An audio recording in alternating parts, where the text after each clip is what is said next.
Bonjour, peux-tu te présenter en quelques mots? Je m'appelle Philippe et je suis ingénieur en recherche et développement au sein du bureau d'études de chez SESMB. Peux-tu nous parler de ton parcours et de ce qui t'a amené à devenir ingénieur? Moi, comme je viens d'en parler, donc je suis ingénieur et j'ai en charge la conception des essieux et des suspensions pour répondre à soit des demandes du marché ou soit à des demandes spécifiques de clients sur des cahiers des charges. Depuis combien de temps travailles-tu dans le domaine de l'ingénierie? Donc je travaille depuis à peu près 40 ans dans le domaine de l'ingénierie et j'ai vu pas mal d'évolutions. Par exemple, au début de ma carrière, on dessinait sur une planche à dessin. Ensuite, on est passé en CO, conception en 2D. Et là, depuis 25 ans, on travaille par simulation en 3D. Quels sont les aspects les plus intéressants de ton métier au quotidien? Donc je travaille sur des sujets assez diversifiés. Au quotidien, je suis amené à résoudre des problèmes en apportant toute mon expertise. C'est assez stimulant intellectuellement et j'ai l'impression de me rendre utile. Quelles compétences techniques sont nécessaires pour exercer ton métier exactement? Donc il faut avoir des compétences à l'origine déjà scientifiques et techniques. Donc c'est très important d'avoir des compétences en génie mécanique, donc en conception, matériaux, résistance des matériaux. Donc il est important aussi de connaître aussi tous les procédés de fabrication, la normalisation aussi, parce que on est dans un environnement très normalisé, que toutes les normes européennes. Quel type de logiciel utilises-tu principalement dans ton travail?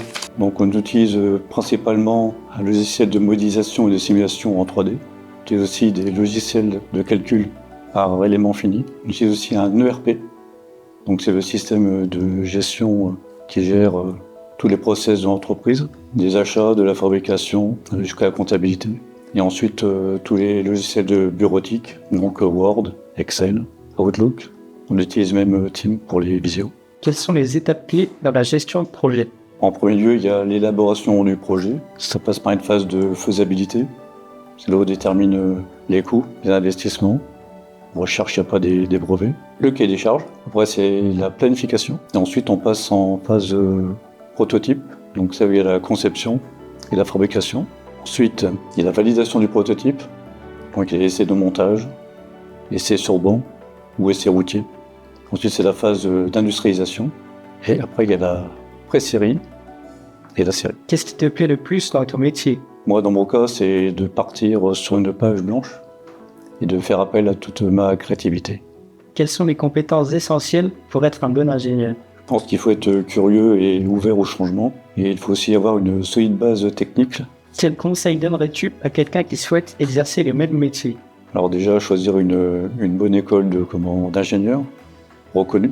Faire des stages à l'étranger, surtout pour améliorer son anglais. Ensuite, développer son réseau. On dit maintenant réseauter. Et le dernier conseil, ça serait l'apprentissage par alternance. Comment vois-tu l'évolution de ton métier dans les prochaines années? Donc avec l'émergence de l'IA, je pense que les conceptions seront déjà optimisées et les tâches répétitives seront automatisées. Donc les ingénieurs ils devront certainement maîtriser l'IA et les data science. Et les ingénieurs devraient être plus polyvalents parce qu'il y aura moins de frontières entre la mécanique et l'informatique. Et le travail collaboratif à distance se généralisera.